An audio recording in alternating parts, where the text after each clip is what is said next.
So, all of you should have downloaded the file that Tina sent out last night. If you have not, quickly do so right now. It'll probably be the last email from Tina. And essentially, this is something that I actually put together, so I'm fairly familiar with it, so that's good. Essentially, what it is we're going to walk through some of the ways in which you can transfer data from Rhino to either 2D programs, so Illustrator namely, or AutoCAD if you use AutoCAD, or transfer to 3D printing and sort of go over some of the troubleshooting stuff that Gray maybe touched on yesterday. So what we have here, this is kind of the cooking show, you know, here are all the ingredients, here's the final product coming in fresh out of the oven sort of thing. So we're going to go back through and we're going to do this. So essentially, we have this weird little tower. I don't know. It's at some point in time that would have been pretty cool looking, but we have that. And essentially what we're going to be doing with it is we're going to make an elevation. We're going to make another elevation that's angled away from the cardinal direction. So not south, east, west, or north, but rather is southwest. In a shape like this. A lot of times you're going to be taking different elevations. And then we're going to look at how to make a section. And we're going to sort of do this in the most quick way possible. Because one thing I like doing is eliminating work. So I'm going to hopefully show you some things that can speed up your drawings. Because when it comes down to it, if you have to pump out 100 drawings in a semester, they don't all have to be perfect. After that, we are going to look at taking this and converting into a mesh for 3D printing. We're also going to touch on how to take this and turn it into a very quick rendering using a command called view capture to clipboard, and then just some basic photoshopping. And this little box thing here, I mean, I think Graham explained naked edges, non-manifold edges, but if we have time, we'll look at this strange abstract object and, I don't know, look for naked edges or whatever and see how we can fix those. But to start out with, I am actually just going to delete everything except for this 3D object here. Like so. So I am literally just keeping all this. Maybe the only thing I will keep is this little section line and this little elevation marker. If you just deleted those, Control Z. But rather than that, we're really just going to start with this right here. So what this is, it's just this weird little sketch of a tower. It has circular mullions. It has glazing that has a thickness. So these are poly surfaces. They're not just surfaces. I'm just pressing Control H to hide that. And inside, actually, I'll just turn that off. You can see we just have some slabs. And in the middle, we have a core, which doesn't have an elevator or stairs. So I guess don't try exiting in the case of a fire. And so that's about it. So we're just going to be taking an elevation from this to start out. You can also see that we have a bunch of extra layers here, and these are just kind of the end step layers. So what I'm going to do is I'm going to delete the 3D print layer because we'll sort of go back to that. The ground plane, essentially what we have here is I've just drawn a big surface. So if you turn on the ground plane layer, I just have a big surface, and we're just going to use this for more of the rendering type stuff. We can delete the ground plane as well. We'll remake it. The layers that we don't want to delete are the mullions. So if you right-click the mullions layer, go select all. Oh, sorry. Right-click the mullions layer and go to select objects. You'll see that that corresponds to the red mullions there. The core, you can see it's purple. We don't have selected. That corresponds to the purple core there. The slabs, those are the slabs running throughout this tower. These layers? Oh, okay. Good question. I don't have them in my file either. Okay. We were given two files that have the same tower. Which file is it? It doesn't matter as long as you have this thing. Okay. Yeah. Okay. No, good question. So I try to work with Rhino by default settings. There might be some things that are different. So sorry that I sort of was like, oh yeah, layers are open. Do you have a little sidebar here? Yeah. Okay. So if you have a sidebar here, and I'll make sure to sort of cover this. If you don't have the same tab that I do, you can just press this little gear icon there. And it's going to give you a list of all the different tabs you can open up. So in this case, we want layers. There's going to be a couple others that we open. I'll make sure to point them out as we go along, but we will use display pretty quickly and probably properties. And for this one, you might actually also want to open up sun because we'll use that for the rendering.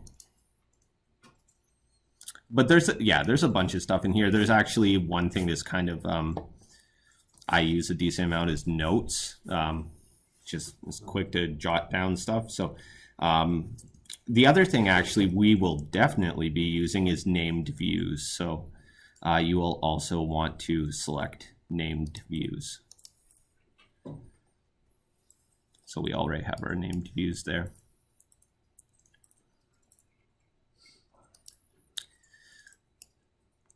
So the other thing that we have here are our 2D drawing layers.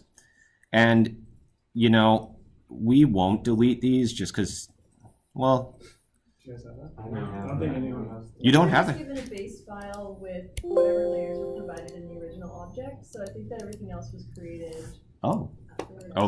okay. Well then, so this is what you guys have right here then, right?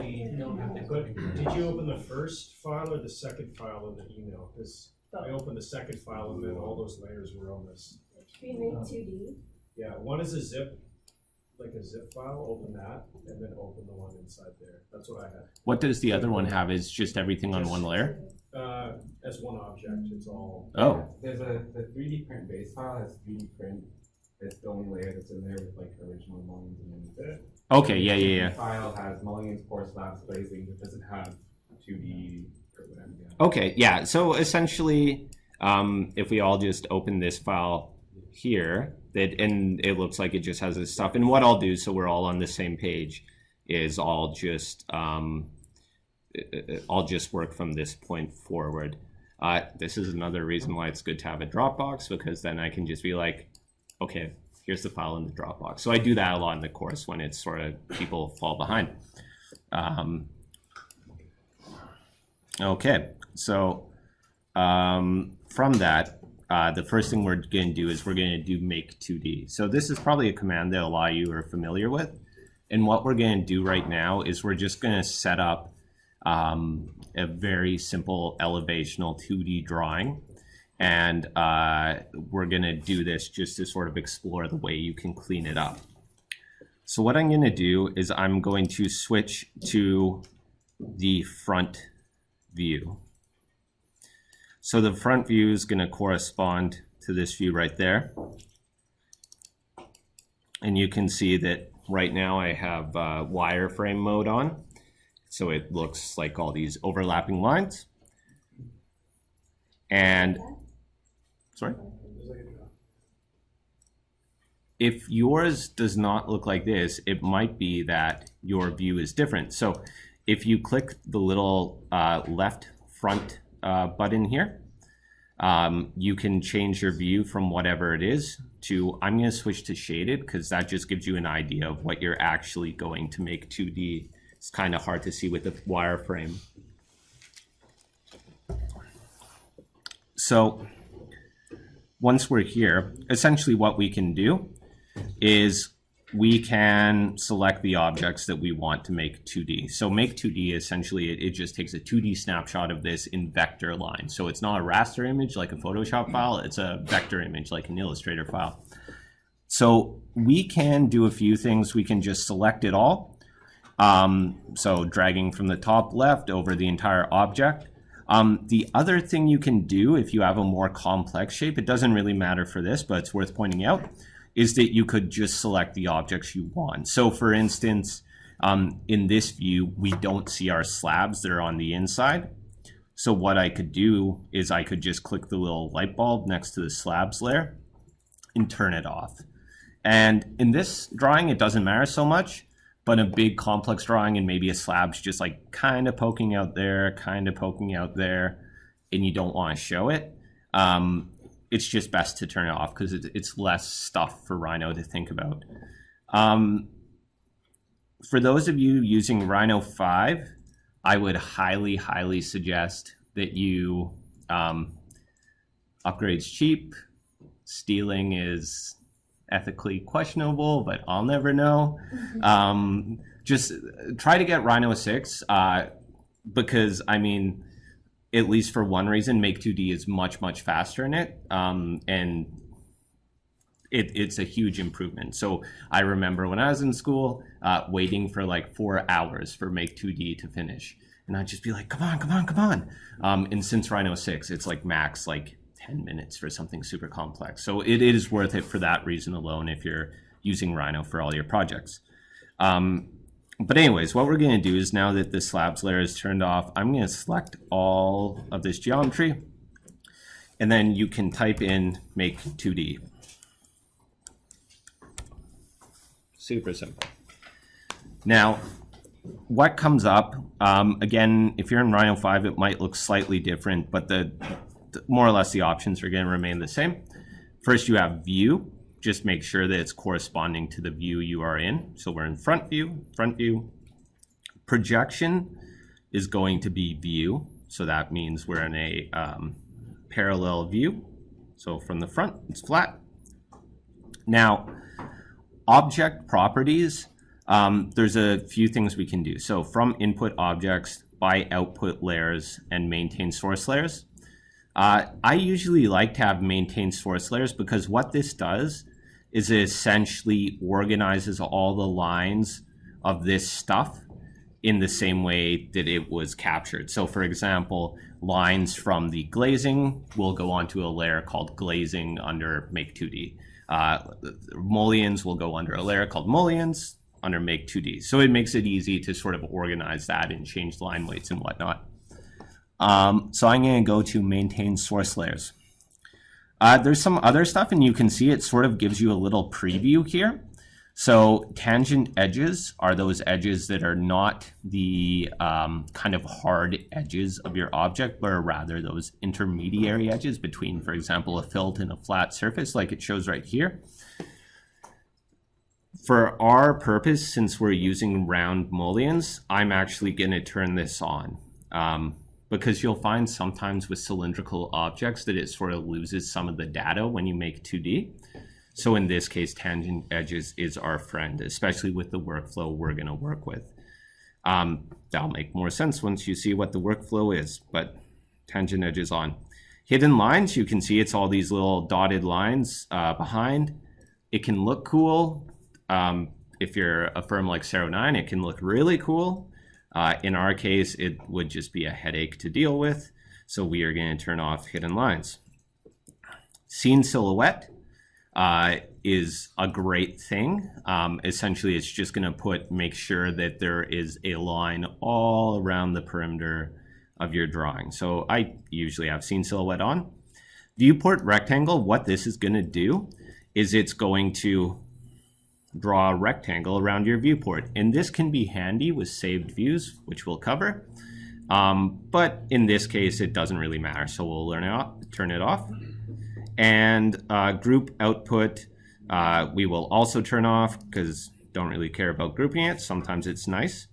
And register with previous, we haven't made 2D yet, so doesn't matter. So once all of this is done, we will click OK. And you'll see it's kind of thinking down here like that. Now, remember when I said maintain source layer? Essentially, you can see what happens here. So we have a major layer called Make 2D. Under that, we have our different subcategories. So we have visible lines. If we had hidden lines, we'd also have another category called hidden lines below all of this, but we don't. So we just have visible lines. And then underneath this, We have curves. So these are kind of the edge curves, so like the main Make 2D lines. And you can see it's divided into mullions, glazing, and core. So the 3 layers we have on. Then we have the scene silhouette curve, so that's the outline of this entire object, like so. Mullions, glazing, core as well. And then tangents, which you can see it only captured tangents from the mullions, because as we said, tangents, it's really only that transition point from a rounded surface to a flat surface. So that's why it's only capturing it there. So if we click out of our front view, so I'm just going to double click the little blue icon in the top left, and I'll double click into the top view because that's where Make 2D output lives. You can see that we have a fairly good representation of our object. So you know, you can see there's some kind of weird stuff going on where it's like, it's, you know, maybe captured a double line there. You know, it has the mullion line there, but we have the glazing line there. So it's definitely not perfect. But I mean, if you're like, oh man, I have to print something out in 5 minutes, just set this all to the same line weight and just claim the plotter broke or something. But we do not have a broken plotter and we have still a little bit more time. So what we're going to do is we are going to sort of clean this up in the fastest way possible. So what we're going to do is we're going to take these Make 2D lines, which are useful for organization right out of Make 2D. But we're going to sort of close this parent tab right here just to sort of free up some space. So I just click the little arrow there. And we are going to make a few new layers corresponding to the line weights that we actually want to use. So I'm going to right click, go to New Layer. And I am going to make a new parent layer and I will call it DWG Output. You can call it whatever you want, just make sure it's clear to you in the future. So I'm going to right click DWG Output and I'm going to go to New Sublayer because we want to now make some layers under this parent layer. And I'm just going to organize these by line weight. So let's say we have a few different line weights. We have section. So that's going to be our heaviest line weight. So when we cut through a solid object in our section cut, I'll right click on section and go New Layer. I'll put medium. And I'm going to right click on medium, go New Layer. And I will put light, like so. And then I'm going to put in 2 more layers just because it's good to have. So I'm going to right click, New Layer. I'm going to put in grid. So these are things like structural grid, sort of any kind of grid that you can use to organize your drawing. We'll use it for elevations. I'm going to right click the grid layer and go New Layer, and I am going to put in annotations. So any writing, symbols, whatnot. Okay, so we have these layers. What I like doing is I don't know, some people like working in black and white. If you're coming from Revit, I know most things are in black and white. So maybe that's your preference. If you're coming from CAD, maybe things are super fluorescent. I sort of, I guess, fall on more the CAD bright side in both 2D and 3D.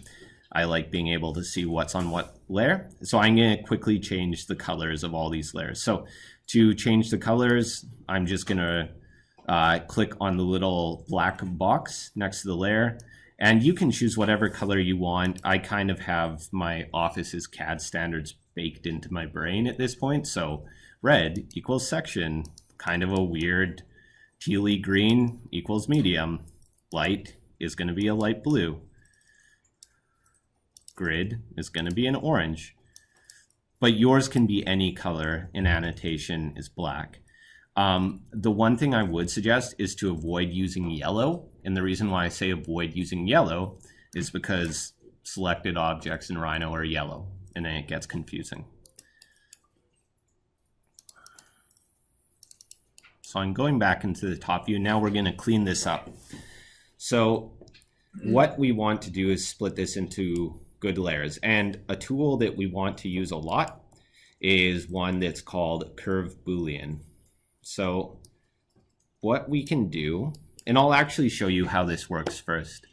So I'm going to just draw two squares or rectangles. So I just click the little rectangle button there. Maybe I'll draw a few more. The way Curve Boolean works is it's just going to union the enclosed areas of all this stuff. So you don't have to follow along with this. I'm just sort of showing you how the command works, so don't worry about this. I just want to show you something. So essentially what's going to happen, the way that you do Curve Boolean is you can either type Curve Boolean if you like typing commands. It's kind of a long one. You can also find in this menu here, and it's this little, so the curve edit menu, and it's under this little square intersecting with a circle. So Curve Boolean, whichever way you like to access things. And essentially there's going to be a few options here. Combine regions, yes. Output curves, all regions.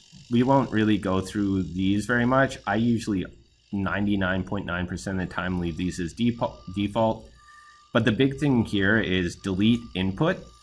I'm going to set it to all, and what that's going to do is when I use this command, all these non-unioned curves, they're just going to go away because we don't really need them once they're union. So what happens with Curve Boolean is you click outside, and anything that's in this sort of gray pochette area is going to be combined. If you want to remove something from the pochette, you can just click it, and that will not be included. So for example, if everything's gray, you see it unions all these curves. If I leave something out, so I'm going to click outside, click in here to turn it off. You can also, click there to turn it off.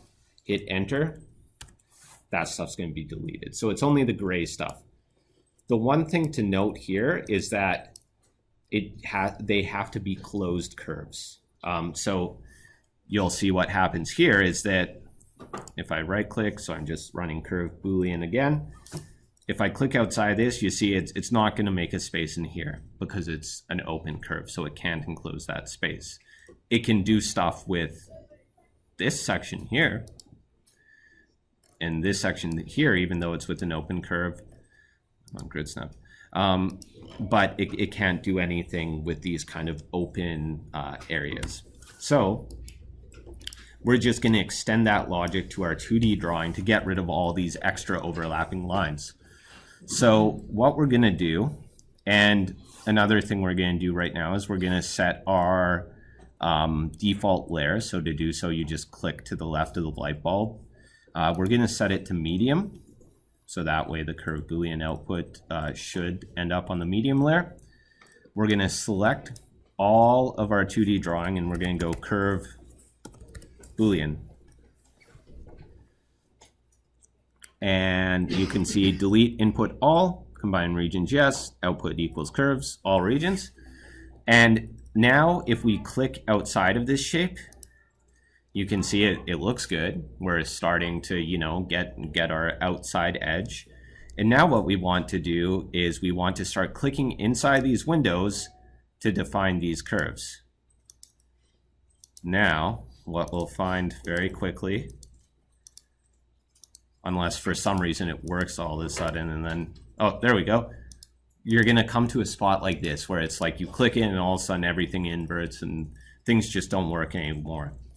And the reason why this is happening is, remember, it doesn't work on non-enclosed areas. You see how this little corner is open there? That's what's causing this. So it doesn't know what you want, right? And if we click like this and hit enter, you're going to lose a lot of data. So that's no good. Also, my color here is no good because I can barely see it. So I'm just going to make it a bit darker. So this is what we end up with. Is that super washed out for you guys? Is it hard to see? Yeah, why don't we close these? Sorry, I should have checked a little bit earlier. We'll just make a point of lowering these blinds a little bit so it's in between, like calling it sleep dark, but you know, actually being able to work dark. Yeah, that's fine. That's good. Much better. Thank you. So we end up with all this kind of hodgepodge of random open and, well, they're all closed curves, but it just doesn't look good.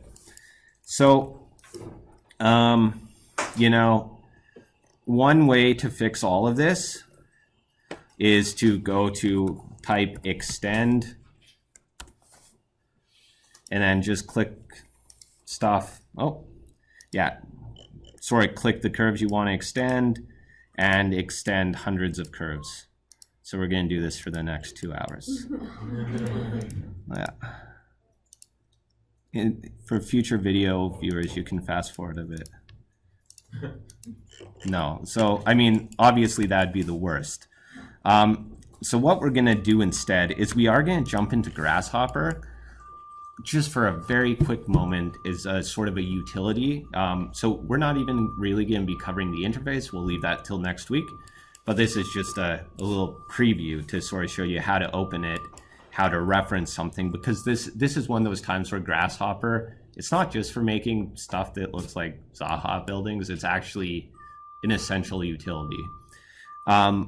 So what we're going to do is we're going to type Grasshopper, or if you're in Rhino 6, you can click the little Grasshopper icon. And if you've never seen it, it has this green splash screen.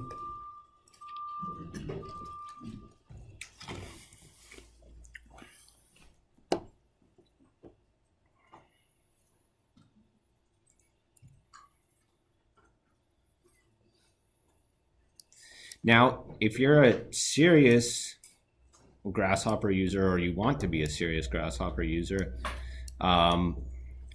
it's actually worth getting a second monitor, even if it's like a tiny little crappy one, just because sometimes it's kind of tough working with Grasshopper in one screen, but we will make it work. It's nice to have two screens, so even, again, if it's very small.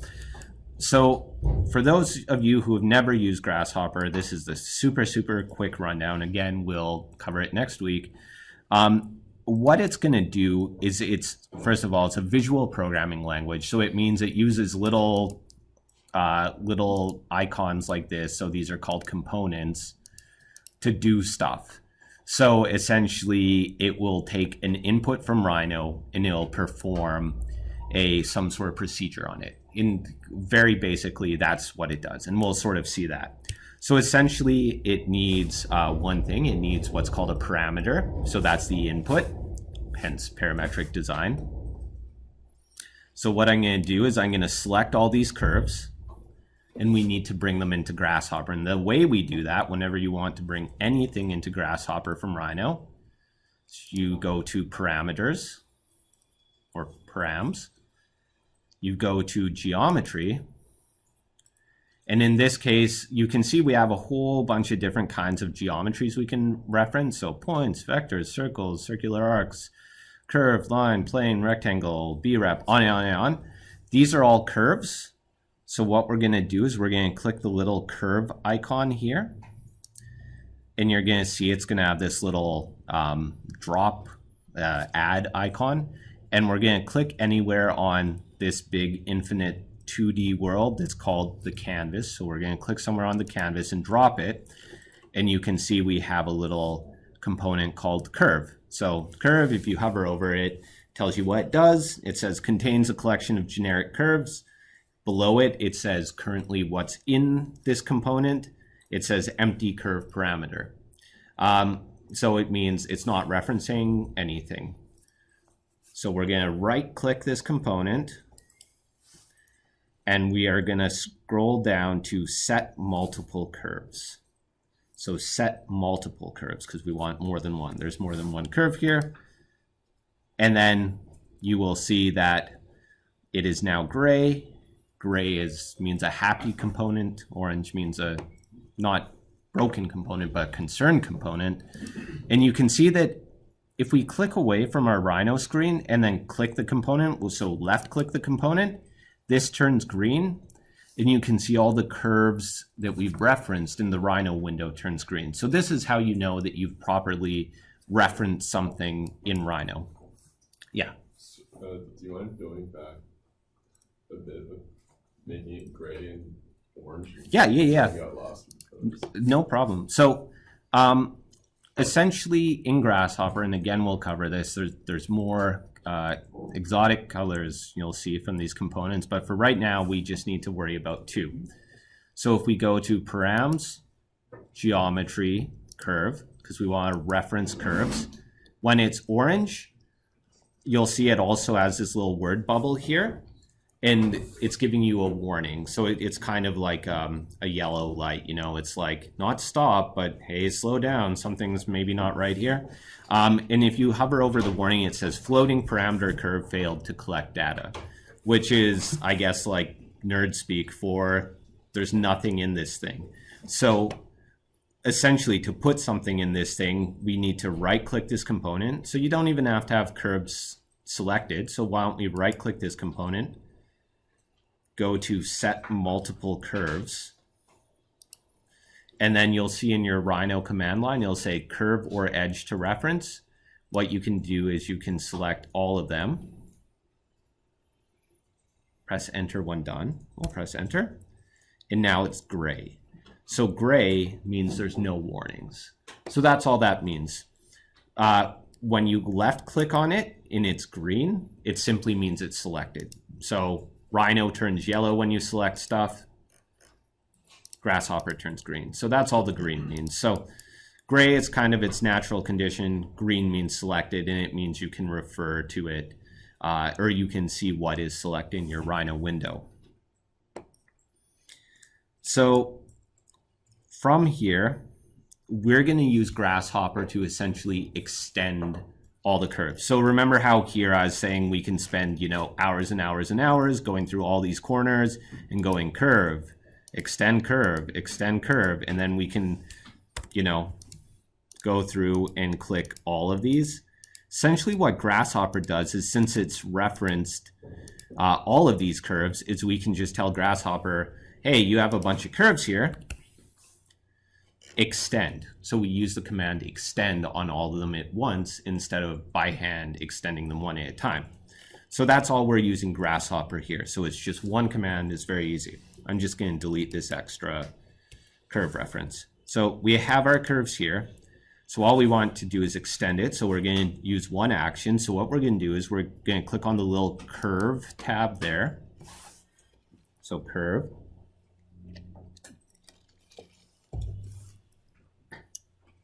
Ice keeps going into my mouth, so I'm sorry in the recording if it's like crunch, crunch, crunch, crunch. But so we're going to choose curve.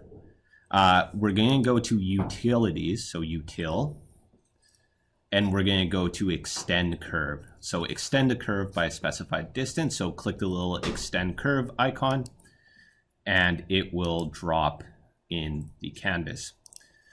One thing actually that I want to mention right now is that your components might look they might look different, right? Like if you've never used Grasshopper, I think that they look more like that. Is that correct?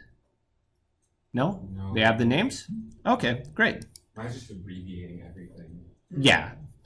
So, I mean, I have full names. So in the way that that's changed is go to display, draw full names. So yours maybe looks like that.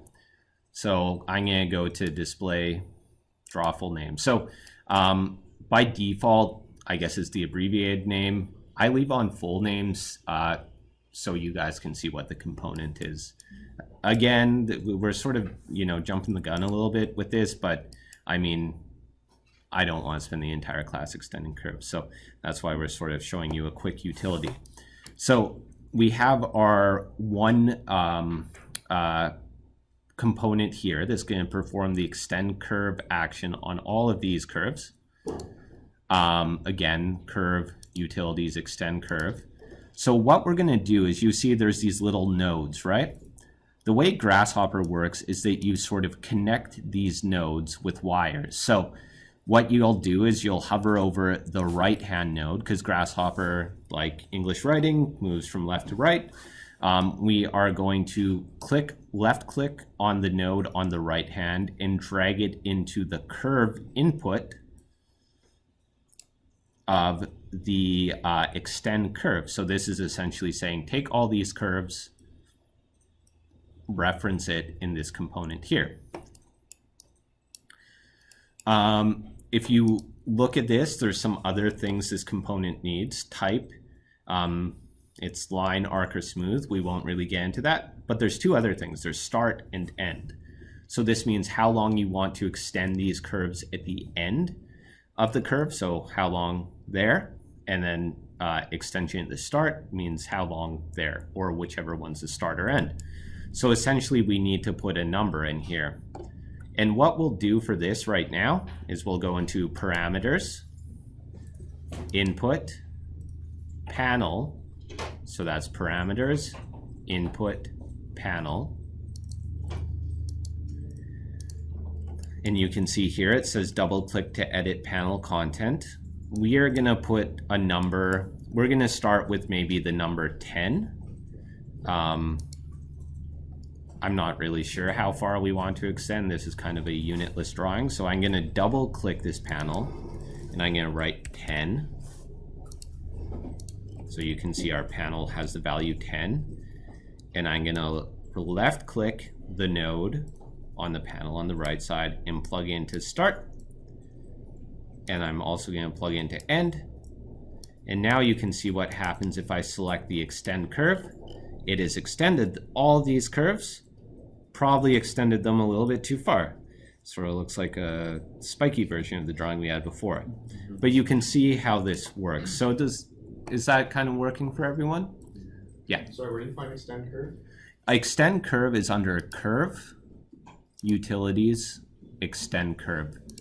Another thing you can do in Grasshopper, again, this is the extent of the Grasshopper we're going to do today.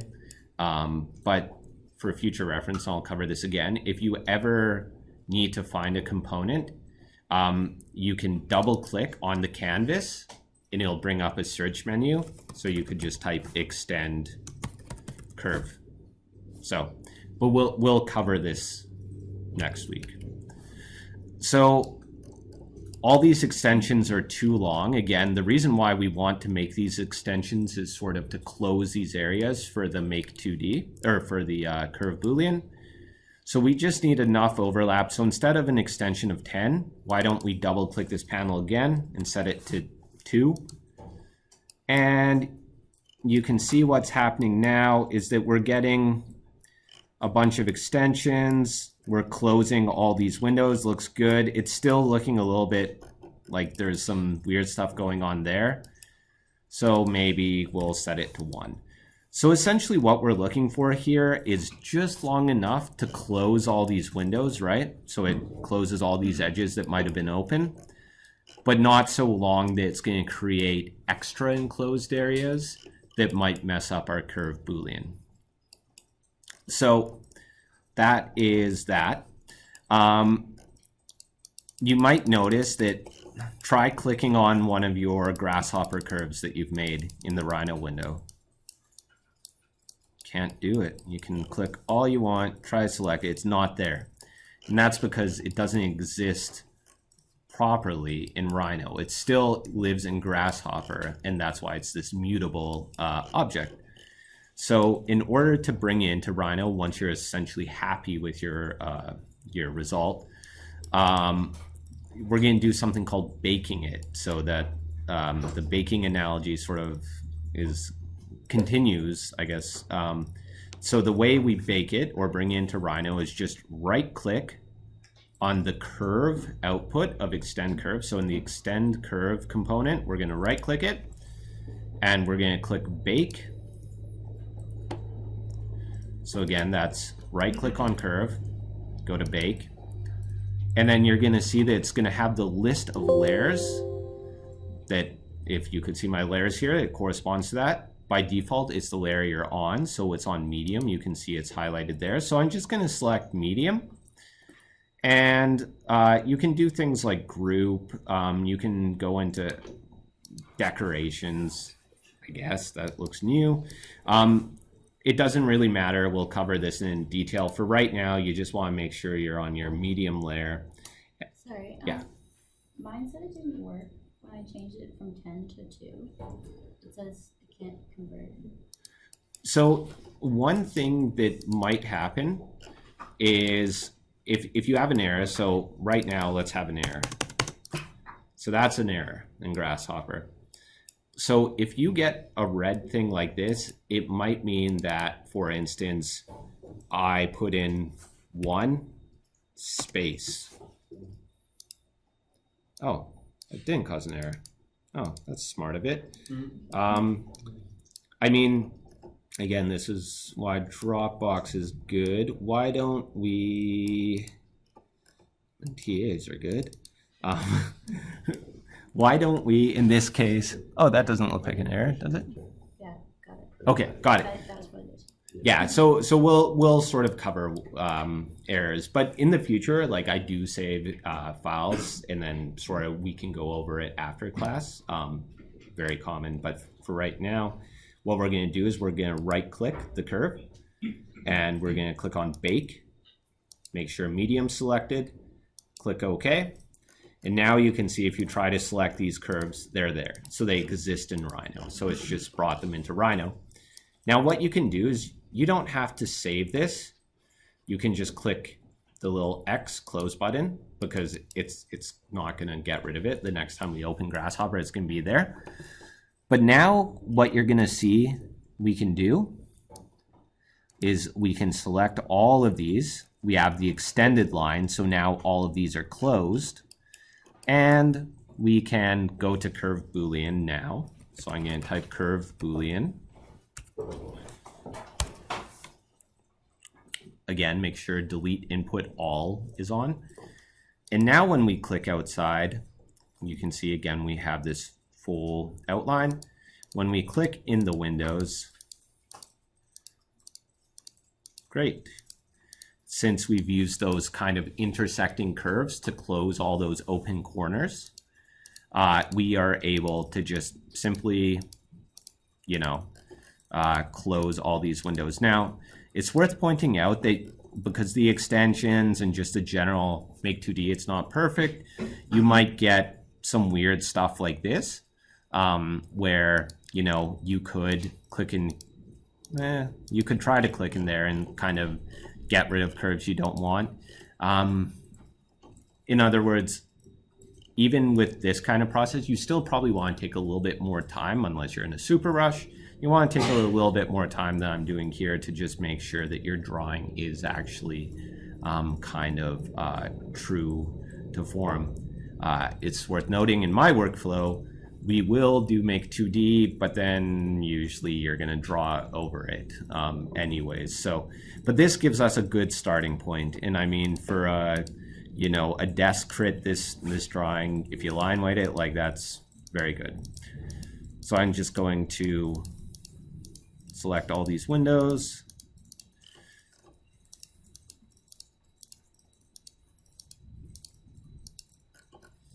And now we have that. So when yours looks something like that, oh, another thing too is maybe you can see how there's kind of this messiness here. You can just click away those. I wouldn't go crazy on this because I mean, again, this is something you'll want to clean up, but I mean, you can just be aware that you might have to clean up some stuff like that. So I'm just getting rid of that. And that is good enough. I have such a bad habit of saying that is good enough and then continue picking at it, but okay, that's good enough. So once all that's selected, I'm going to hit enter. So press enter when done. And now you can see what we have is I'm going to just make this darker because I cannot see that at all.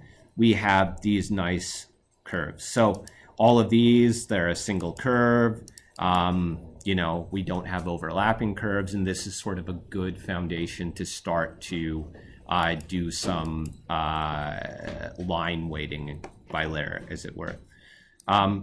I'm just going to delete that extra stuff that's there. So what I'm going to do is I'm just going to do a couple things here. First of all, I'm going to just take the grid line here. Actually, no, I'll take the section cut line here. So I've set my default layer to section. I'm going to draw a ground plane. So I'm just going to draw a straight line from, you know, some point in the bottom here. Of course, if you're working on your own project, you probably have a cleaner bottom than these cylinders there. But I'm just saying that, yes, indeed, this is my ground plane. So I'm just going to drag it over my 2D drawing like that. If you don't have this little icon, it's called the gumball on to easily drag things. You can just click gumball on the bottom there. So gumball, make sure it's highlighted. And now when you select objects in Rhino, you can easily just drag them. So I use gumball quite a bit for just moving stuff around like that. So now we have our ground plane like so. What I'm going to do is I'm going to select that line I made for the bottom. I'm going to use the command trim. So TR will bring up trim. So TR, enter. You might, actually this is super annoying. So Rhino learns what commands you use the most. By default, for some reason, when you type TR, it goes to triangulate mesh before trim. And it's like, I mean, I don't know why it does that, but so keep on typing trim and eventually it will learn. Type TR or trim, and then you can just trim all the stuff on the bottom here.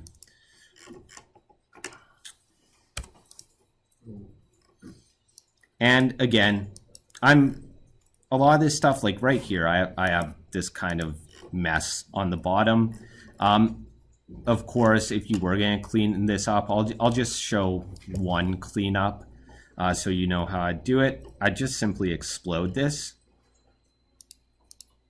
I'd select the extra kind of junk lines down here and I'd delete it. So if you need to, you could also extend that line there. So click extend and then extend that curve. So you can go through that cleanup process, but I'm not going to bother cleaning up every single point there. If you have some questions about a specific command, feel free to ask.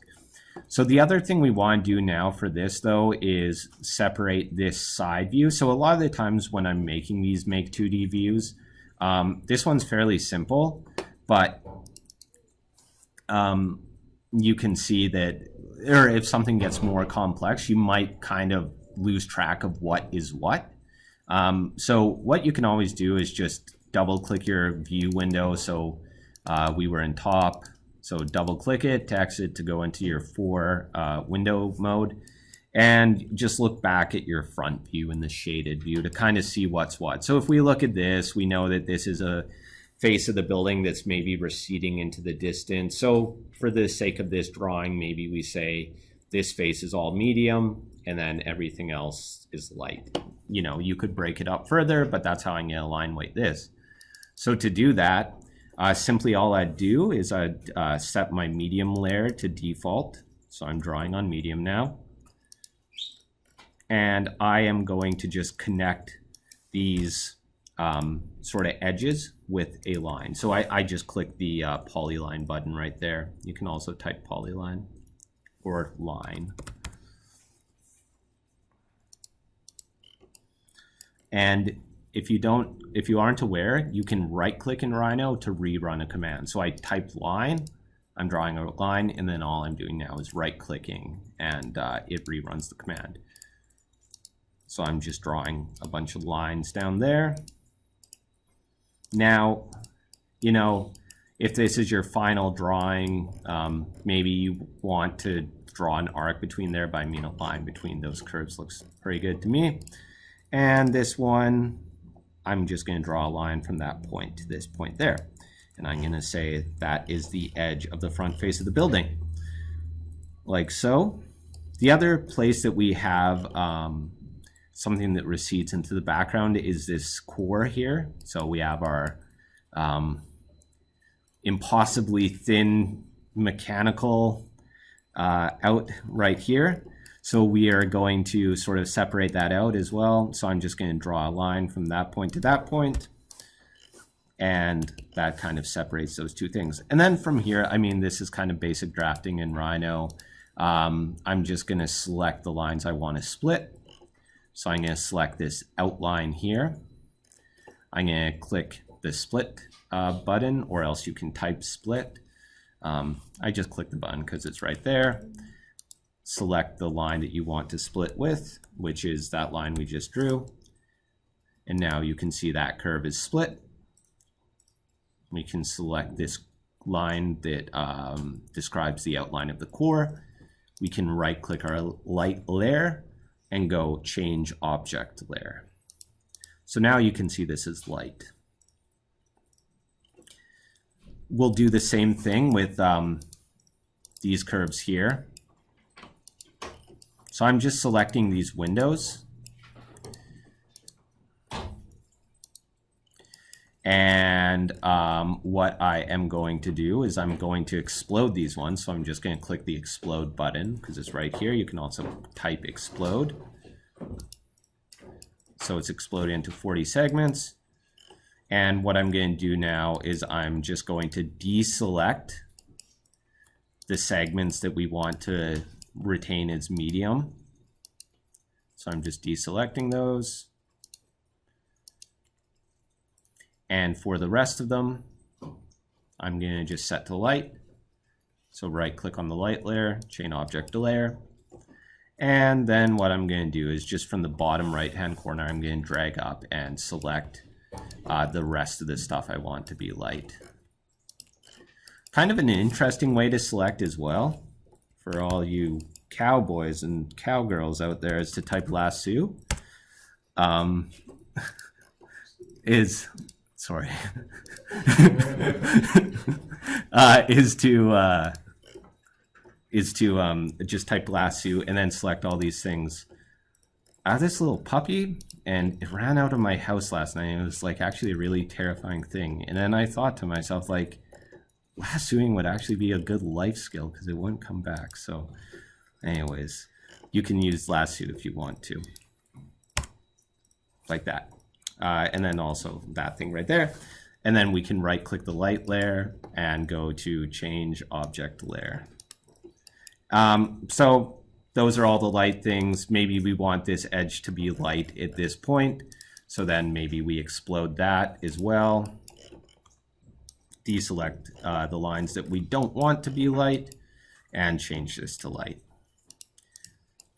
So there is kind of a, you know, simply but well-line weighted drawing. So, I mean, that's kind of the basic premise of how you would go about using Make 2D, using the grasshopper to extend curves, but also how you just sort of quickly clean up the Make 2D to make drawing that actually has line weight. So we're going to move on to some slightly more complex examples, but we're gonna maybe skip these steps again. Maybe I'll cover some points if anyone has any specific questions, but at this point, does that kind of make sense to everyone? Okay.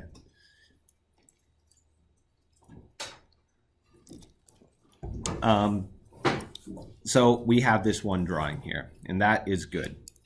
The next thing we're gonna do is we're gonna make 2D, but we're going to assume here, so in Rhino, you can see in your bottom left-hand corner, you have an icon which gives your cardinal direction. So we can say that in the XY plane, this kind of gridded thing here, X direction is going from left to right, and Y direction is going from the bottom to the top, or in 3D, we all know kind of Cartesian coordinates. Y, you can see it's adjusting depending on where, you know, the way we're rotating. Y is going that way, X is going this way. And usually in a drawing, you know, at least a working drawing like this, you're going to assume y is north and x is east, unless otherwise told. So for the sake of this drawing, we're going to refer to y as north and x is east. Good. So what we're going to do is we're going to take we're going to do an elevation from the southeast. And sort of what we're going to do maybe is we're going to use this core to align our elevation with the southeast. So what we will do, I want to see, so every single time when I record, there is, so the shortcut for that we're going to be using is F6, and F6 also stops the camera, so I won't use the shortcut. That always happens. So anyways, what we're going to do is we're going to go into our front view, and you are going to type F6. I am not, because it'll stop recording. But you can type F6. I am going to go to View, and then I'm going to go to Set Camera, and then Show Camera. So if you have an aversion to pressing buttons, you can also go View, Set Camera, Show Camera, probably just press F6. And what this is going to do is if we look in our top plane, is it's going to show us sort of in the first person view that is Rhino, it's going to show us our viewer as well as the focal length, the extent of our view window, right? So these points are kind of what our view is oriented towards. If your view looks like something different, it might be that you selected, for example, the right window. So if you select the right window and go View, Set Camera, Show Camera, F6, it's going to make a different camera. So View, Set Camera, Show Camera, you can see now it's the right view.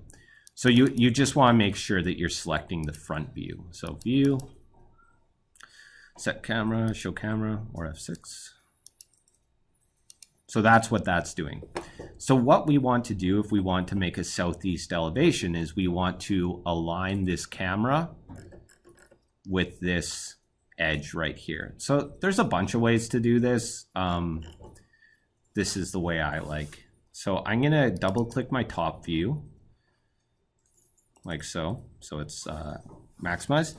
And at the object snaps down here, we want to make sure I have a lot of object snaps turned on. We want to make sure that we have point selected.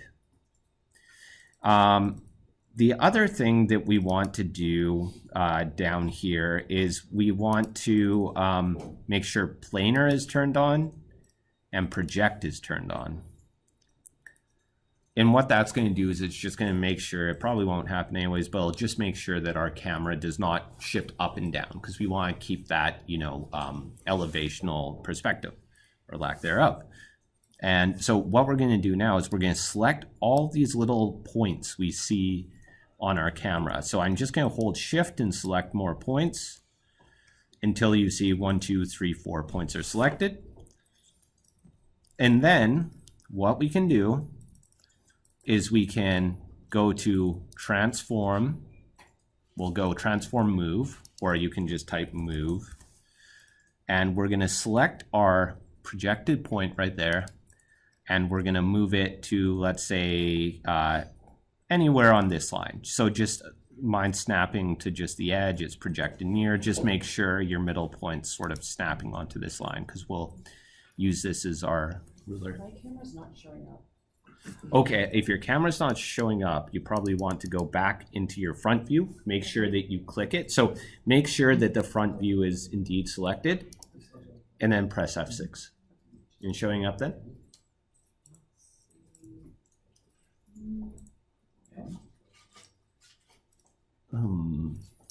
Is anyone else's camera not showing up?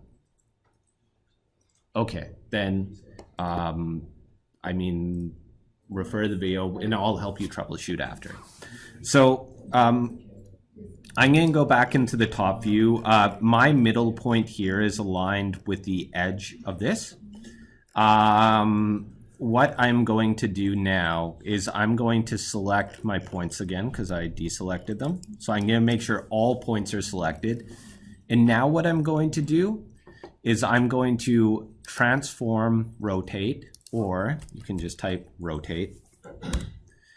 And I'm going to click on center rotation. I'm going to click it to that point. And then you can see I have this little lever of rotation. I'm going to go to this projected point right here. I'm going to select it. And now I'm going to rotate it until it's aligned with this endpoint right here. So that means the camera view is aligned with this edge. So now your camera should look something like this. There's also, I'll just put it out there. We won't, and maybe this is something that you can do.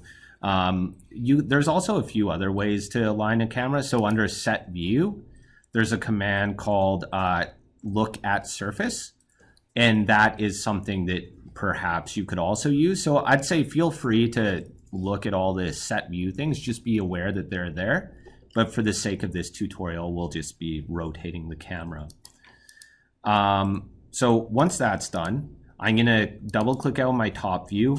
And now in my front view, you can see that my view is different. So it has been rotated.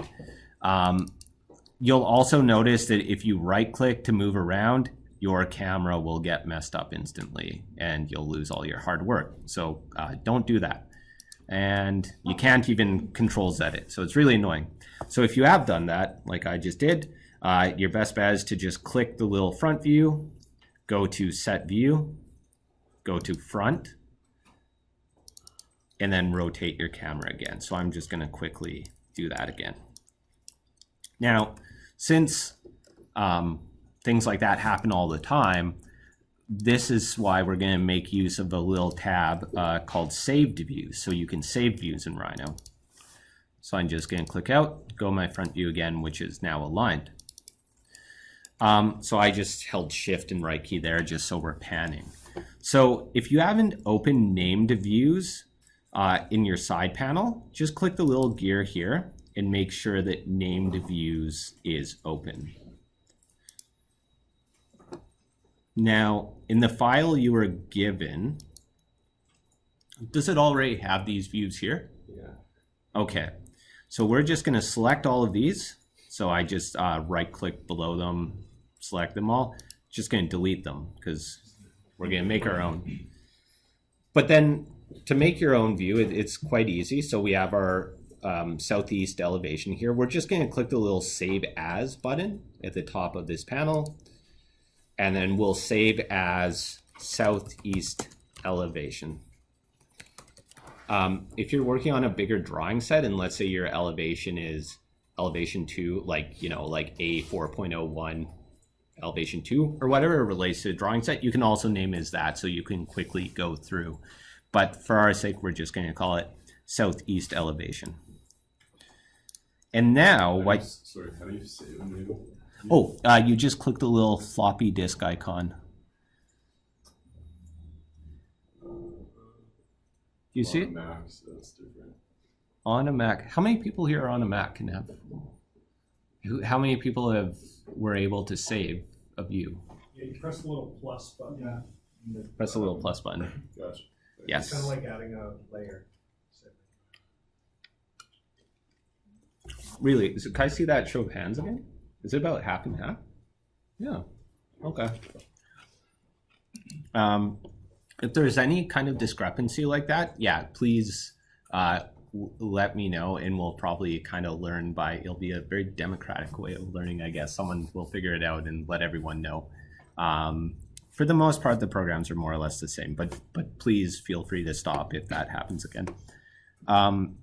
So we have our southeast elevation, and you'll see now if I right click and kind of pan around, mess up my view, if I double click the southeast elevation, goes back to it. So this is really key. It's great to have this. The other thing I'm going to do right now, and this is what I do in class, I save into the Dropbox, is I am going to save a file, and I do this especially when we get into Grasshopper because Grasshopper crashes a lot. You'll see what I mean. It shouldn't, but it does. So then I'll just go file 01. I'll usually do something a little bit more. So get in the habit of saving your work as well as, I guess, just a lesson there. So once you have this saved southeast elevation, what we're going to do is we are just going to select all of this again, and then we're going to go dimension, make 2D, or type make 2D. And we can just maintain the same options. Click OK.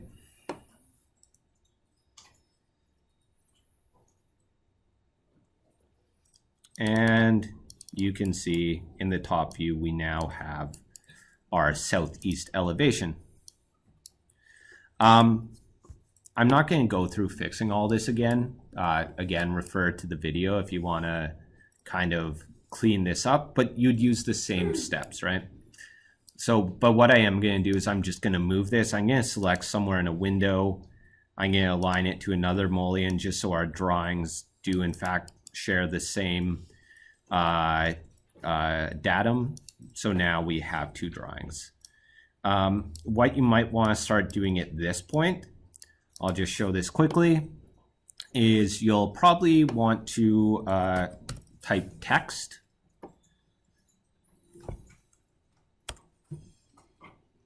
And I'm just going to put southeast elevation. Make sure your site height is set to maybe 5. Again, this isn't really, doesn't have a particular scale or units or whatever. And that's all I'm doing is I'm putting that there. And why did that disappear? Oh, you know what? If your text disappears, like mine just did, is go to your little display tab. If you don't have display open there, click the little gear, make sure display is selected, and just make sure text is displayed. So there we have southeast elevation. We'll type text again. We'll call this south elevation, the first one we did. Oh, I forgot to make it 5 high, so I'm just right-clicking, saying my height to 5. Call it south elevation.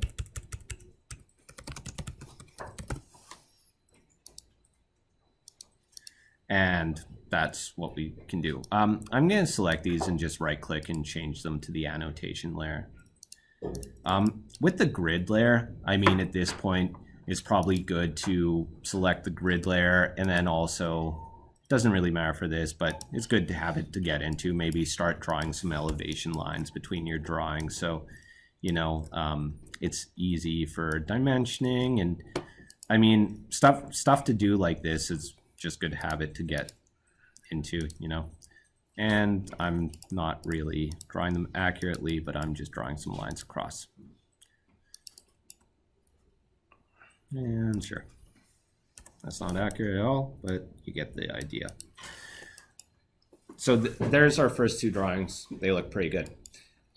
The next, is that kind of clear to everyone? So for this, again, we're not going to clean that up. The big takeaway from this is just rotating your view to get another elevation. Yeah. Is the text vector lines that you can treat like any other lines, or does it operate differently? Yeah, it operates as text. So there are different ways you can make text. So if you go click the little T, text object, or else type text object, that's different than text. So what a text object is it gives you an object that can be output as curves, surfaces, or solids. And that's sort of more if you don't want to be editable text. If you explode text, then it's going to convert to outlines. So if you're like, this text is perfect, don't want to change it, convert it to outlines. When you export this text, it's going to convert to a text object in AutoCAD, text in Illustrator. So this is kind of, you know, well, I like doing this because you can change it after. I also don't annotate much in Rhino at all, to be honest, but if you are going to do it, that's how you do it. So the one other thing we want to do now is we want to make a section. So I'm going to quickly show you how to do a section. So what we're going to do is we will actually maybe just use the same view as we have here. So we'll make a section and we'll make it, you know, maybe about through here sort of thing. So what I'm going to do is first I'm going to draw my section marker because it's a good habit to sort of keep track of where you're actually, hey. My, like the camera isn't aligned anymore. Can you show how to rotate? Sure. So, I mean, did you save your view? I think so. Okay. So so look at this, like you can see my camera, it's going all over. If you have saved your view, it is simple as going to named views and going to southeast elevation. If you haven't saved your view, again, the easiest way to fix this, especially if you've taken a elevational projection and turn it into a perspective like so, easiest way to fix it is just to click on your southeast elevation icon, go to set view, switch to front or right or back, one of the elevational projections. So I'll go to front and then re-rotate this camera again by selecting the points and using the rotate command. So that's how you do it. So like so. So we have a saved view. Don't want to do that. We want to set that view to top. We have a saved view, so everything's good there. What I'm going to do for the section, and honestly at this point, because our camera angle is kind of set, we know we want to make a section that's in line with this edge here, we can just turn this camera off just so we don't have something to, you know, mess around with. So you can just press F6 and that'll turn the camera off. Or if you can't press F6 like me, you can just go to view, set camera, show camera, turn it off. So what I'm going to do is I'm going to make a section marker. So I'm going to go to layers again. And I'm going to just go to my annotation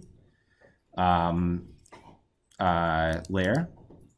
Another thing that you might want to do is, you know, also make an elevation marker. So what I mean by that, for our previous view, you could just draw, you know, a triangle like this. Don't worry too much about copying this. It's just showing you good practice. You know, elevational markers usually look something like that. And then, you know, you could rotate this like so. I mean, that's kind of how I do it, just so I can keep track of what views are, if I'm using Rhino for this. So there's my elevational, don't worry about making that. But what we are going to worry about is making a sectional marker, because I mean, it's just useful. So simply I'm on annotation, I'm going to draw a line. I'm holding shift to make this line straight. And I'm going to draw another line. So I'm just going to click the polyline button there. And I'm just going to draw a little, you know, solid thing like that. So that's kind of what a section marker looks right? So maybe yours looks different if you're doing kind of nice presentation drawings, but that's how I'm going to do this right now. I'm just going to select these objects. I'm going to go Control G, which is group, and that's just so they stick together. Now that I have this object, yours might look a little bit different. What I'm going to do is I'm going to select it. I'm going to go to Transform Move or Type Move. I'm just going to move it to anywhere on this core edge. And I'm going to go Transform Rotate.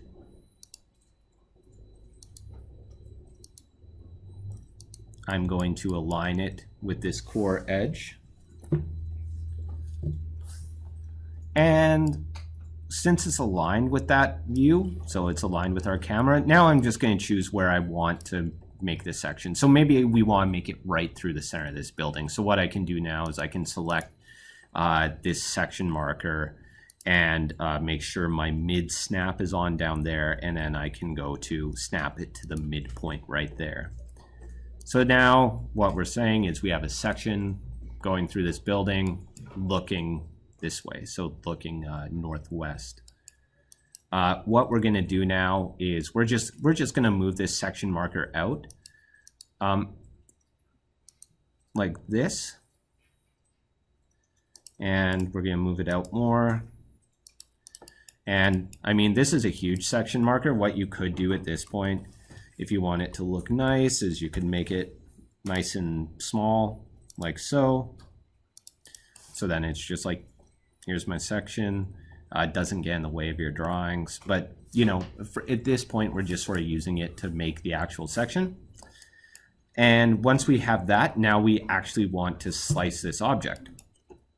So we're going to use a clipping plane. So a clipping plane is going to kind of disable the view of anything that's behind it. So what we're going to do now is we're going to type the command clipping plane.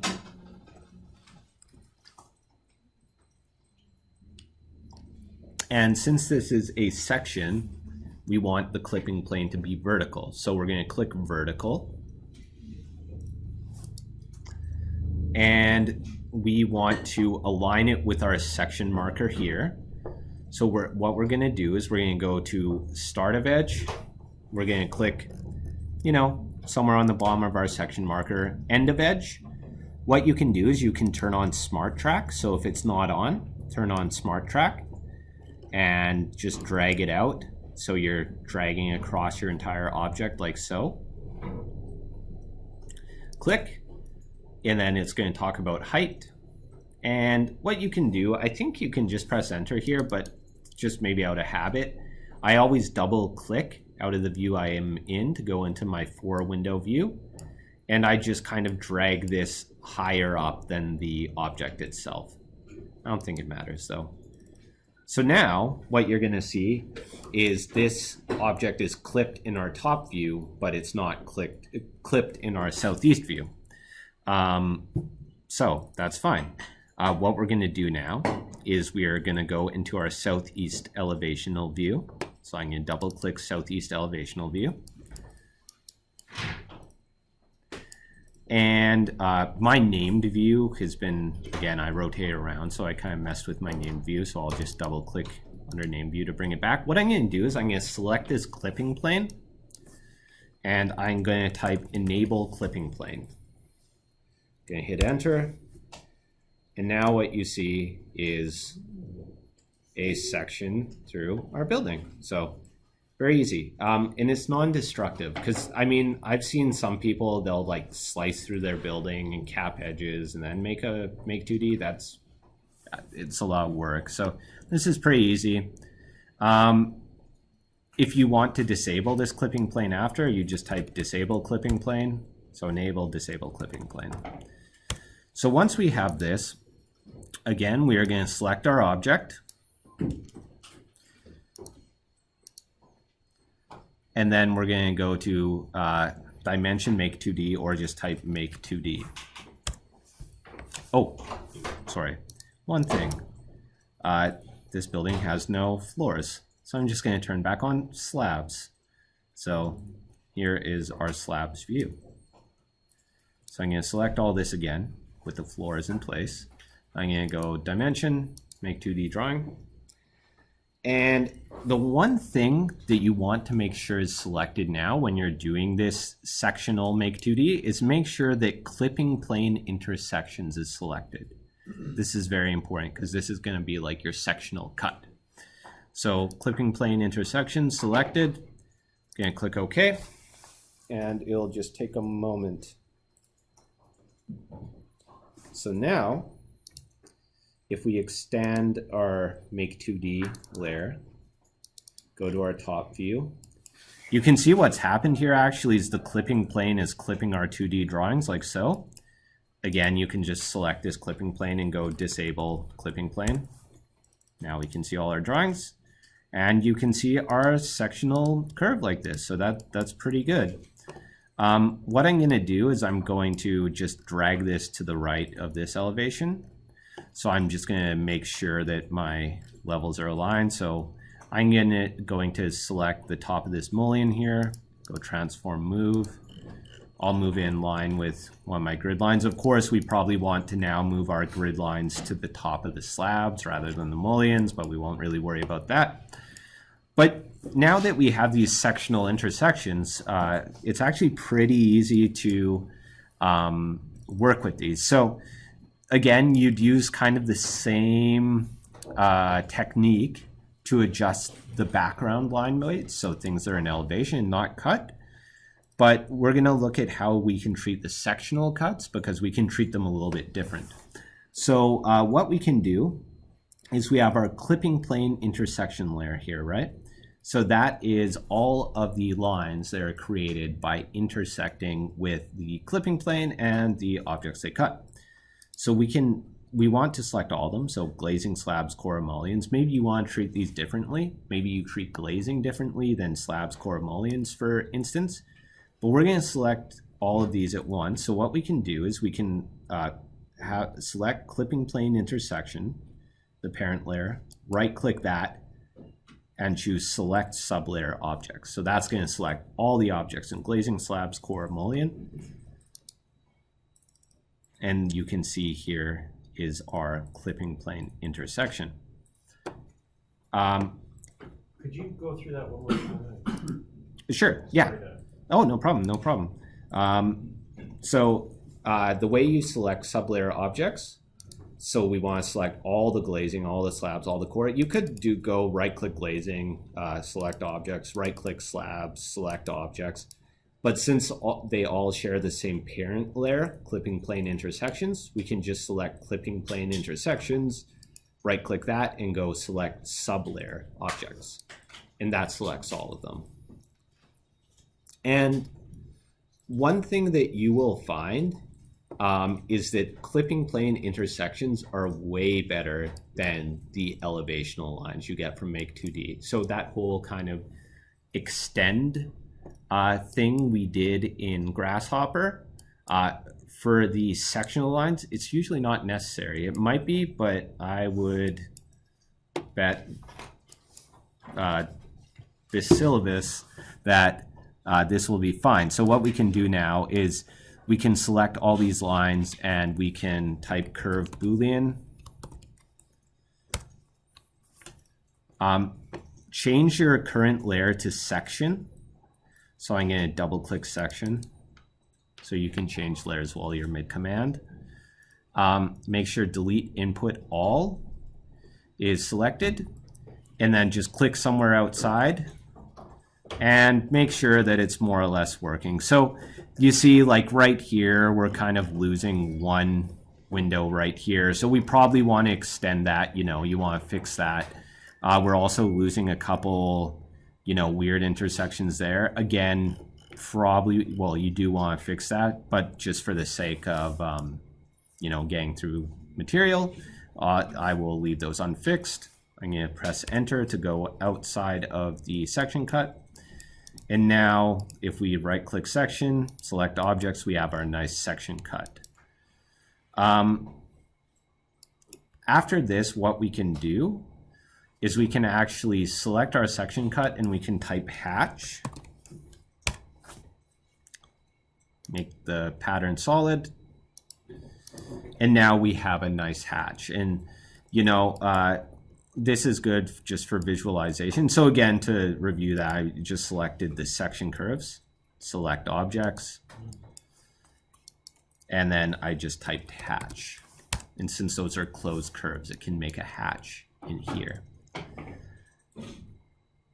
So that's nice. So you just have this kind of like instant poche. And the nice thing about this as well is when you export a Rhino hatch to Illustrator, it'll export as a fill.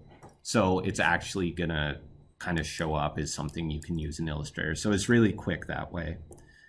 And I mean, like I said, this is more or less will cover you for everything, right? So if you want to make plans, instead of making a vertical clipping plane, you make a horizontal clipping plane, right? So in perspective, I'm just going to type clipping plane again. You can draw a clipping plane like that. you can drag it up and make 2D in your top view, right? So that's how you'd make a plan using this method. So with that being said, I mean, you could make a full drawing set from this. What you would do at this point, once all your drawings are cleaned up, you would just select everything you want to export. You would go File, Export with Origin. You usually want to do Export with Origin because that's going to set your 000 point, and maybe some of you have already found this. You'll go to Export Selected from Rhino, and you'll bring it into Illustrator, and it's like way out in the distance and you can't work with it. So Export with Origin is what you want to do. Select your origin point, and then, you know, export as an Illustrator file. And we won't go through this. You could also export as a DWG. I'm sure a lot of you know this. If not, let me know and I can answer questions. But for right now, we're just going to stay in Rhino. So this is just sort of showing you the workflow you can do to build up 2D drawings. So does anyone have any questions about that? Okay. And again, I'm recording all this so you can review it afterwards. And actually, for this, I actually have notes for this class as well, real written up notes. So I'll put those in the Dropbox as well. So in the remaining 20 minutes, I'm going to quickly, again, show you how to do a very quick rendered perspective in Rhino. So the idea here being is that, again, you want to make something that looks nice in a short amount of time or uses the basis for another layered drawing. This is how you would do it. So the way you would do that is essentially you'd use your 3D object. So what I'm going to do first is I'm going to sort of cap this section by cleaning up some of my layers here. So I'm just putting make 2D into the DWG output, switching my current layer to default, turning DWG output off just to sort of clean up my screen here. So what I'm talking about with kind of quickly outputting a perspective is making use of a command called view capture to clipboard. So we're taking advantage of the fact that Rhino has a rendered view built inside. So view, go to view, rendered. You can see it looks okay. Doesn't look great, but we'll work on making it look better. So, but we're taking advantage of the fact that we already have this to make something that looks a little bit better and most importantly, kind of quick. So this is good for, again, desk crits, to have something printed out. So I'm going to go back to shaded, but essentially what we're going to do is we're going to use screenshots and we're going to layer them in Photoshop, and we're going to come up with an object that actually looks okay. The kind of perspective I am going to do is going to be an isometric, just as it's kind of an interesting view. So the way you do this is you just, I'm in my perspective window. I'm going to click in the little drop down arrow here on the upper left hand side. And I'm going to go to set view, isometric. And then I'll choose northeast just because it's the first one. Oh, and that looks weird with this building. So maybe I'll go to parallel, set view, isometric, northwest. It's all going to look weird. So choose one of these isometric views that works best for you. Personally, it looks like I like the isometric southeast. That's kind of the view that I think is most flattering for this. Once you have this isometric view set up, and this could also be done for, you know, a 2-point perspective, whatever 3D view you want, you can use all the same steps. But once you have it set up, and it's very important to do so, even more so than the make 2D, you want to go to named views and you want to save your view. And the reason why we really want to save our view here is we're going to be layering this in Photoshop. And it's the worst if your views get even slightly out of sync, because that means as you're layering, you're shifting things around in Photoshop and it's just wasting a bunch of time. So what I'm going to do once my view is set up, I'm going to click the little floppy disk addition symbol for Mac users. And we're going to save this as, you know, I'll call it Southeast Isometric. So now if I, you know, again, move all around my building, doesn't matter, click Southeast Isometric, I'm back. So for the most part, I'm going to assume that all of you have Photoshop installed. Maybe you don't have to raise your hand. Maybe there's a weirdo who's using CorelDRAW or something. But, or what's the other, the freeware version of it, which is, I guess, cooler. But, you know, if you don't, you should get some sort of photo editing program for this program. And just follow along afterwards with the video. But assuming you have Photoshop installed and a fairly newish version of it, let's open Photoshop because we're going to be using Photoshop.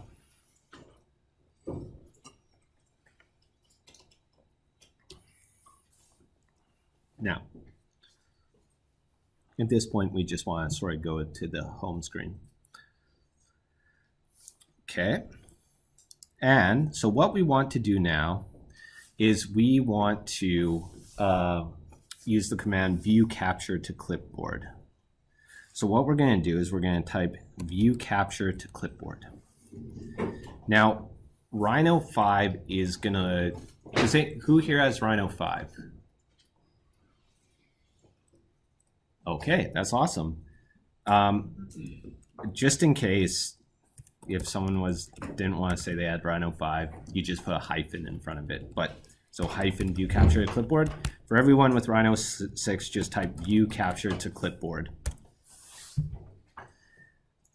And essentially, you're going to see a screen like this. So it's going to say view. You can see if you switch between these views, it's going to give you a preview of the different window. We want Southeast Isometric. So our saved view. You're going to see there's going to be options. I don't know if they're all checked by default, but essentially you want to turn all of these off. Okay? Because we don't want to see our grid, we don't want to see our world axes, we don't want to see our C-plane axes, and we don't want a transparent background because it never works out as well as it sounds. Our resolution by default is viewport. But what we're going to want to do is we're going to want to go to custom. And what this allows us to do is it allows us, if we click lock viewport aspect ratio, it allows us to scale up our viewport. So this is really nice for printing out higher resolution things, because if you just screen captured your viewport like this and tried to print it out, it'd look crappy, right? You know, it'd be all pixelated. But with this, you can scale it up to, you know, 10 times the size and rent a billboard and be like, I love design media. But for this case, I'm just going to put it at 2 because, you know, that's large enough. But essentially this scale thing is very, very useful. Always make sure, it's kind of like a baseline rule, I always lock the viewport aspect ratio. Crop it after. Don't try to crop things in Rhino, crop in Photoshop, because you just want to make sure all your drawings export the same so they're all aligned, right? So just play with the scale, don't play with anything else. So the way it works simply is after everything looks good, you click OK and go create new. And it's going to say from clipboard. If it doesn't, just running again. Here, need to refresh. Clipboard, okay, and then you'll see that the dimensions of new, so I just went create new, you can see the first one's clipboard, or else in older versions, I believe it's file new from clipboard. You can just see it's the right dimensions, so I'll click that, I'll click create. And now we just have our blank canvas. I'm just going to go edit, paste. So now you can see there is our Rhino view. and I can, you know, draw over it, whatnot. So this is cool. You know, it's just it's a view capture of our shaded view, which doesn't look very nice. So what we're going to do is we're going to play around with some different views. I think it's going to become very apparent very quickly, kind of the limitations of this approach, but also the benefits of this approach. So we only have like 10 minutes, a little bit less to cover this, but play around with this. This kind of saved my bacon a lot of the times in grad school. So it's very quick. So essentially what I like to do to start out this sort of export is to go to View, Rendered, and to make sure that my view looks like yours, I'm going to go to Properties. I'm going to go to View, Display Modes, Rendered, and I'm going to go to Restore Defaults. Okay, so my defaults are like this. And I probably want to change a few things here, right? So let's all go to, so right now you can see we have a ground plane, we have a weird shadow. Why don't we change a few of these things, because it looks kind of strange. Let's go to File, Properties, go to View, Display Modes, Rendered, and just be aware that this tab's here. You can play around with the settings, but there's probably a few things we want to do for this view capture to clipboard kind of workflow. So first thing, we want to get rid of this strange work plane, because that doesn't even make sense in isometric, right? This is saying this building's on a cliff, I think. So this is ground plane work settings. So you can see by default it's use render settings. We'll just go to custom and then off. So custom, just make sure it's off. And now shadow only, that's fine. We don't have any shadow. And I mean, you could try playing around with lighting scheme lighting. You could maybe try going to default lighting. Maybe this is a view you kind of like a little bit more than this more high contrast one. If you have like a super good computer that can, actually that's not too bad. That looks a little bit better. Maybe ambient occlusion looks better. You know, in other words, just play around and see what you like best. In this case, I actually kind of like ambient occlusion a little bit better for this. So I'm just going to go to ambient occlusion. Yours can be slightly different, but just be aware that this is here. The other thing that you want to do, so I just clicked OK to export that, is under your display tab. So if you don't have display tab, just click your little gear, make sure display is turned on. There's a few things you can play around here. So for example, we can turn on flat shading. It's not going to make a difference in this case, but a big thing that will probably make a difference is surface edges, like so. You probably want to turn surface edges off. You probably want to turn curves off. Maybe you don't. Again, it really depends what your drawing is, but I just want to make sure you're aware that you can play around with these options. And, you know, you just want to get to a place that we can consider this the basis of our rendered view. So once you have something like this, what I'm going to do is I'm going to go to View Capture to Clipboard. We've already set our settings from last time, but quick review. I usually don't have any of these clicked. And, the resolution is set to custom. I lock the viewport aspect ratio, and I just choose a scale that makes sense for me. You know, usually it's going to be around 4 or 5 if it's a big presentation drawing. I just make sure that it's a good scale, and then I click OK. And then the most important thing is I stick with those settings. And now, once that's done, we can just hop into Photoshop. We'll go Edit, Paste. And now we have our rendered view. On layer 1, we can turn it on and off, like so. I can double click it on the layer, name right there, and I will just call this rendered base. And this is where kind of the magic, is it where it starts to happen, right? So we have our rendered base, right? Now we can go back into Rhino, and then we can go to view, we can go to pen. Yours probably looks a little bit different at default. So if you go to view pen, you probably have this horrible, oh, I even changed it. Does anyone have like this? Yeah, like, I mean, I'm sorry if anyone used this background for like their last major project and hurt your feelings, but it's not my taste. Maybe it's yours. I'm gonna switch it to solid color. I'm gonna switch the color to white.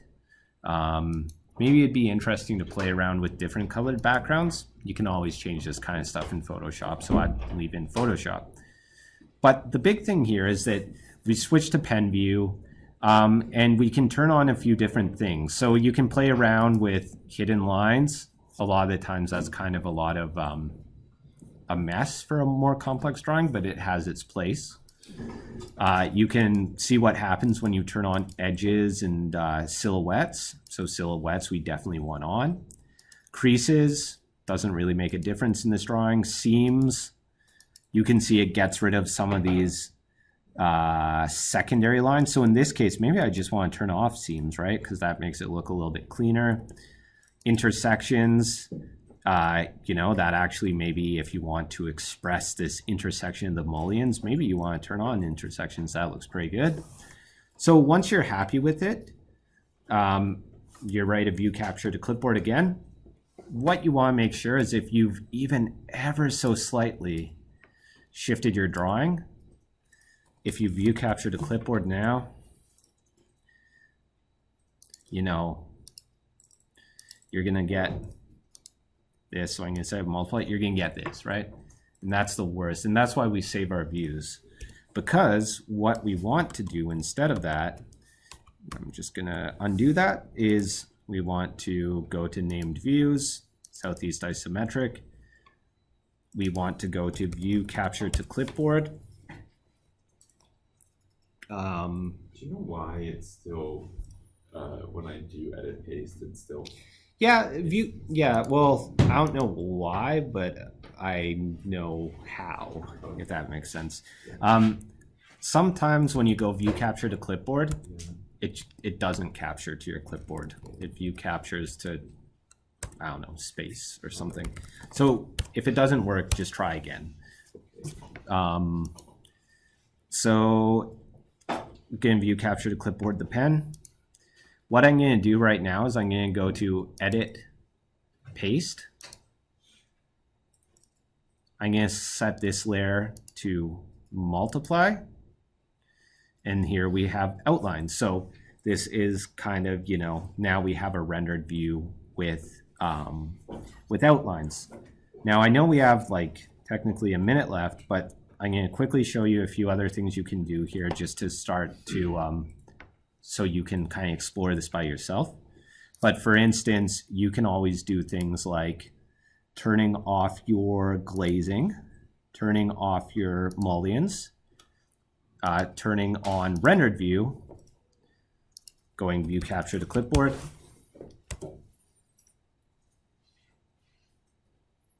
pasting this over, so edit, paste, setting this layer to multiply, and then, you know, maybe saying the transparency a little bit different, and now you're actually representing, hey, this is glass, or maybe you're making a diagram, right? The other thing you can do super fast is, let's say you want to only show the core here. Let's turn off slabs. Let's go view pen. Let's go view capture to clipboard again. Let's make sure that our image mode is RGB and not grayscales, because sometimes it is. Let's go edit paste. Let's use the magic wand to select all of this as white. Let's go to select invert or Control-Shift-I, so select inverse. And let's draw red. I can make that bigger. Control-D. So set this to multiply. All of a sudden you have, you know, the beginnings of a diagram that's explaining your core, right? So you can use this to do very quick, but actually quite, I mean, like that's a pretty slick looking diagram, right? So no one's going to scoff at that. So the whole idea and the reason why we're sort of showing this make 2D and also the clipping plane and view capture to clipboard stuff is because it's a very quick way to make good drawings. And until you're at the final step of your projects, I would very highly encourage you to use this method. One final thing that I do want to show you is if you go to set view, go to an elevation, let's turn on all of this stuff.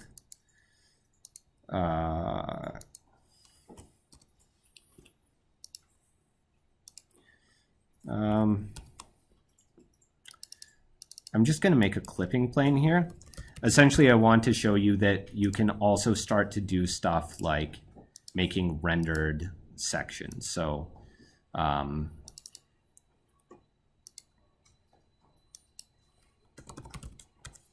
okay, so you can start to do things like this as well. So view, rendered. You can start to do things like making rendered sections. You could imagine that if you turn off everything but this intersection, you could easily select in Photoshop. I'll kind of append that to the video just because I don't want to rush through it right now. And I know some of you might have other classes, but the possibilities are open. And what I'll do is I'll stop class right here. Thank you very much. I'm going to